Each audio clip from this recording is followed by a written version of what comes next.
Keep Pushing, la lumière sur les startups. Un format proposé par Imagineering by Daher.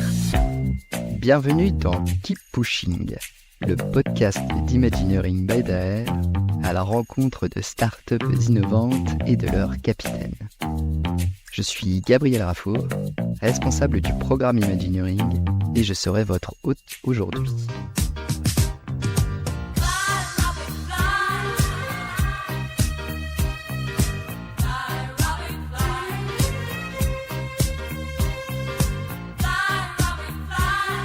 Bonjour, un plaisir de te recevoir, Nicolas. Bonjour Gabriel, plaisir partagé. Voilà, donc tu représentes la société Zozio aujourd'hui au Salon du Bourget. Oui, tout à fait, on est venu avec l'équipe. Voilà, et du coup, on vient d'entendre une musique. Et je voulais juste savoir pourquoi ce choix de musique. Alors Fly Robin Fly, pourquoi ? Parce que un groupe disco des années 70 qui déjà 50 ans à l'avance faisait la promotion de notre produit, ça n'a pas de prix. Et donc, au-delà de ça, on l'a tous beaucoup aimé et effectivement, c'est pour ça qu'on l'a choisi. Ok, intéressant comme choix. Je t'avoue que je connaissais pas. Voilà, donc une découverte pour moi. Donc on vient de le dire, donc Nicolas Léonard travaille chez Zozio. Est-ce que tu peux juste nous parler un petit peu de toi, ton parcours, comment t'es arrivé là, chez Zozio, quel joli oiseau, et puis finalement, qu'est-ce que fait Zozio ? Alors donc Nicolas Léonard, je suis responsable des programmes partenaires chez Zozio. Zozio qui a été fondé par Bastien Triclot en 2018. On est tous les deux d'une école d'ingénieurs qui s'appelle les Arts et Métiers. La même que moi ? Potentiellement la même que toi. Et aujourd'hui, on a commencé à répondre à des use cases dans l'industrie pour que les opérateurs puissent retrouver leurs assets plus rapidement. Et en fait, on a étendu ce use case à l'ensemble des zones finalement, ce qui nous amène aujourd'hui de proposer un double service, à la fois un service de traçabilité avec des différents types de moyens de géolocalisation, et derrière ça une plateforme pour aller exploiter justement ces données de géolocalisation et comment on peut les valoriser tout simplement dans les usines. Donc Zozio, c'est ça. Eh ben c'est hyper clair, je pense que c'est clair pour tout le monde. Et du coup vous avez pu aider chez Zozio des industriels, vous avez pu justement leur apporter cette double facette de la solution Zozio. Alors effectivement, on a aidé beaucoup d'industriels de différents secteurs différents, que ce soit la cosmétique, la pharma ou encore tout le marché de l'aéronautique et l'automobile, et ce sur différentes typologies d'assets finalement, qu'on parle de cuves, de bacs, de pièces ou des dossiers d'ordre de fabrication. Finalement, on va géolocaliser vraiment plusieurs choses différentes, et derrière les cas d'usage sont assez diverses. Ça va de systèmes d'inventaire automatique et fiables, en passant par la sécurisation de livraison critique de pièces, chose qu'on peut réaliser notamment avec vous, en plus de tous les use cases effectivement de ce qu'on appelle search and find, de recherche rapide de ces assets dans l'usine, quoi. Ouais, c'est ça, parce que du coup, alors pour ceux qui ne sont pas forcément dans le domaine industriel, et ils ne se doutent peut-être pas, mais on a cruellement quand même de visibilité finalement sur les flux, que ce soit dans les usines ou entrepôts, bien que d'un point de vue informatique finalement tout soit tracé et que dans la tête des gens ce soit peut-être toujours très clair. Parfois il y a un besoin de réconcilier un petit peu le réel et le virtuel, et votre solution apporte cela, quoi. Effectivement, tu l'as dit très justement, et on observait que le virtuel, par défaut, était toujours en retard par rapport au réel, donc notamment ce qu'il y a dans les ERP, les WMS, etc. Donc ça a été une de nos premières observations. Et quand Bastien a commencé, il a réalisé aussi une enquête auprès de plusieurs industriels, et il a observé certaines fois que les opérateurs perdaient chaque jour 1 heure à 2 heures pour juste rechercher différentes typologies d'assets. Et donc c'est ça qui nous a mis un peu la puce à l'oreille pour commencer. Donc c'est d'abord le temps opérationnel qu'on va pouvoir gagner, et puis finalement ça va être aussi l'efficacité directement de la production, parce qu'on se rend compte, si on est capable de faire bouger plus vite tous les moyens au sein d'une usine, derrière on va être capable de démontrer aussi l'efficacité de la logistique de production, quoi. C'est ça, c'est-à-dire que la première étape pour pouvoir optimiser des flux, c'est déjà de les connaître. C'est de savoir déjà la réalité derrière ce que tu l'as dit, les systèmes informatiques. Donc pour ceux qui ne savent pas, ERP, WMS, TMS, c'est des gros mots industriels pour dire que c'est des logiciels de gestion, on va dire, des management systems, des systèmes de production, des systèmes administratifs et des systèmes de transport. Écoute, c'est plutôt clair. Tu as parlé justement des industriels, comment dans différentes industries, vous les accompagnez à répondre à ces différentes problématiques.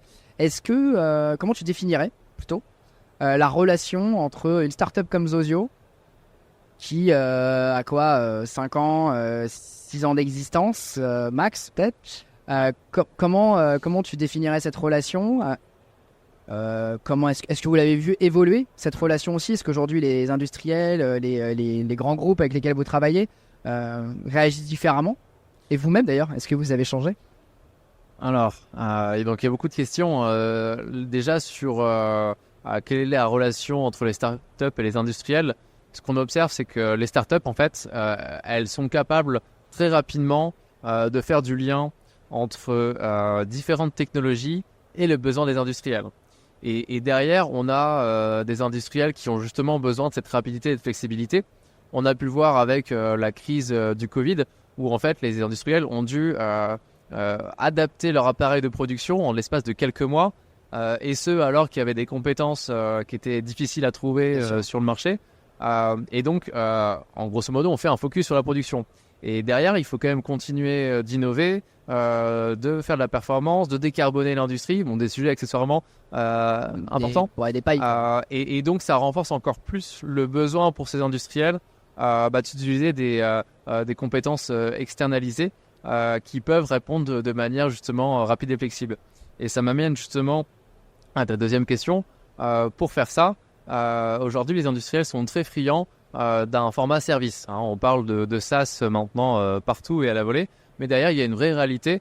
C'est celle que je viens de dire. Les industriels souhaitent quelque chose de clé en main, de rapide, de flexible.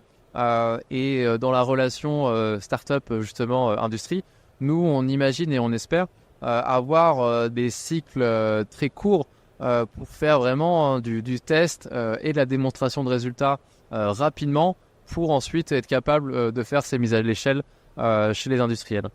Donc, parce qu'en fait, du coup, c'est intéressant, c'est que d'une solution où on avait plutôt l'habitude d'acheter des capteurs, de payer une licence, et puis finalement derrière de se dire c'est un énorme investissement que je fais là. On peut maintenant réfléchir plutôt à une approche servicielle et se dire j'ai besoin pendant 3 mois, j'ai besoin pendant 4 mois, j'ai besoin d'aller vite. En faisant assez peu d'investissement, mais en ayant pour mon argent, avec un service clé en main. Ça, c'est un vrai changement du coup que vous avez perçu chez Zozio. On a complètement changé. Au début, on parlait même pas de service. On avait nos capteurs et on allait les intégrer directement à la mano dans les usines. Et effectivement, oui, nous aussi, on a changé parce que on s'est vraiment transformé pour faire du service. Et ça passe par plusieurs choses, que ça va de notre modèle de prix jusqu'aux engagements dans les contrats qu'on prend aux clients, en passant par des niveaux de qualité et de SLA qu'on essaye de définir justement sur ces moyens de géolocalisation. Parce que pour l'historique, beaucoup de clients aussi nous ont dit qu'ils avaient pu utiliser des systèmes de géolocalisation qui ont pu être décevants, parce que finalement, ils ont dû acquérir des compétences pour le faire. Ils ont été peut-être floués sur ça a été notre cas. Précision. Voilà, je voulais pas y faire référence, mais même si on parle. Tous, c'est le jeu du test. C'est que parfois ça marche, parfois ça marche pas. C'est ça. Et on ne le sait que en testant, parce que sur les PowerPoint, ça marche toujours. C'est ça, exactement. Mais c'est top. Si tu es ici, Nicolas, on se connaît depuis quelques années maintenant. À titre d'individu déjà, outre la relation avec Zozio. Donc vous avez travaillé avec Daher, vous travaillez avec Daher. Est-ce que tu peux parler un petit peu, moi je connais l'histoire évidemment, mais de justement le début de cette relation, on peut remonter à Vivatech 2019, rencontre Bastien. Bastien et finalement comment ça a évolué, les étapes un petit peu pour raconter, expliquer un petit peu comment ça se passe chez nous et illustrer ça. Et puis c'est quoi la suite de l'histoire? Eh bien, effectivement, comme tu le disais, Vivatech 2019, première rencontre. Pourquoi est-ce que nous, on voulait travailler avec vous? Parce que finalement, on a les mêmes valeurs. Nous, c'est l'excellence opérationnelle aussi dans la logistique de production. On a regardé qui était sur ce marché-là et en fait, on a compris, OK, derrière, c'est vous. Faut qu'on se rencontre, quoi. Et puis, il y a cette belle coïncidence à Vivatech qui a initié le mouvement. Et le premier projet qui effectivement a synthétisé tout ce qu'on disait justement sur ces PowerPoint, c'était un système de sécurisation de livraison critique dans le marché de la MRO. Donc c'est quelque chose de très précis. Et en fait, on s'est rendu compte qu'il y a un besoin aussi derrière ça de transparence des données de la supply pour tous les acteurs qui sont dedans. Et ça, je pense que c'est un sujet classique et commun aujourd'hui de la logistique. On a besoin d'apporter une supply chain transparente avec de la donnée. Et derrière, ça va servir effectivement pour plusieurs choses. Des achats responsables, un appareil de production rapide et flexible. Voilà. Donc c'était vraiment le premier cas d'usage qu'on a pu développer ensemble, qui aujourd'hui fait aussi une office de mise à l'échelle. C'est aussi justement le rôle d'Imagineering, justement d'en parler, de mettre à l'échelle ce genre de use case.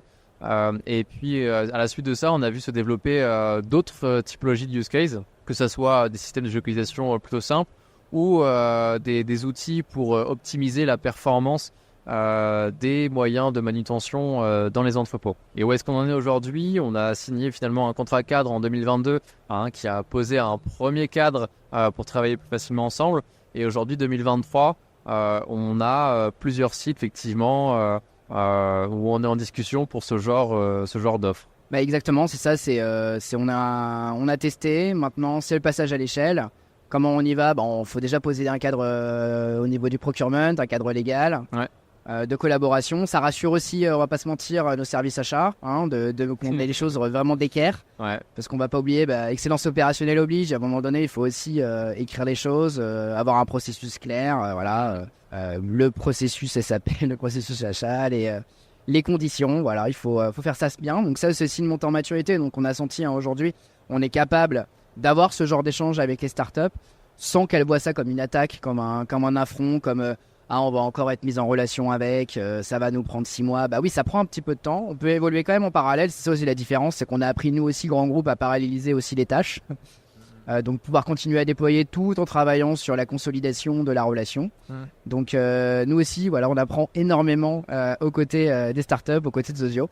Donc on en est ravis. Le programme Imagineering qu'on lance, c'est justement aussi ça. C'est un apprentissage de la fin un petit peu d'un modèle, des labs un peu plus tech, qui était vraiment focus plus sur le test, la techno à explorer, vers une relation plutôt de partenariat justement où on essaie de grandir avec les startups et de faire grandir aussi les startups avec lesquelles on travaille pour leur permettre à elles de vraiment s'émanciper sur les marchés et profiter de la crédibilité qu'on peut leur offrir. Une contribution de derrière, c'est ça aussi.